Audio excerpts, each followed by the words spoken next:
I'm Robert Vamosi, Senior Editor, CNET.com, and today I'm going to be talking about the next SOBR virus attack.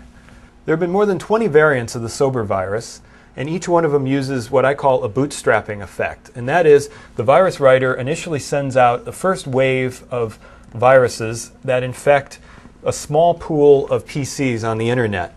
At a predetermined date, those PCs then call out to servers for additional instructions. The additional instructions often are a second wave of attacks. So these initially infected computers will then infect even more computers out on the internet. It is the second wave of attacks that we're concerned about because we think it will happen on January 5th, 2006. How do we know that? Within the virus code, the virus writer often leaves instructions for the virus, what day and what servers to contact. So we have a date and we have ISPs out on the internet. In the past, these were coded in plain text so that we could read them.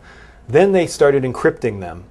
But the antivirus companies figured out how to crack that code.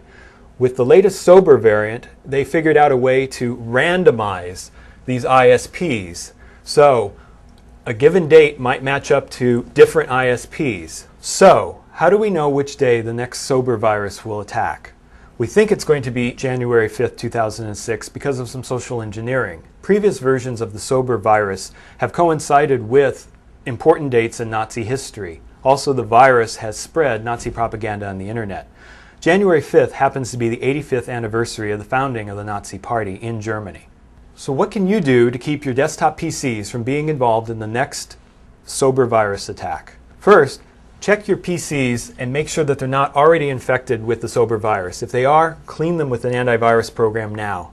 Second of all, set a firewall rule to block access to the ISPs that are associated with the attack on January 5th, 2006. To find out those ISP addresses, read my Security Watch column at security.cnet.com.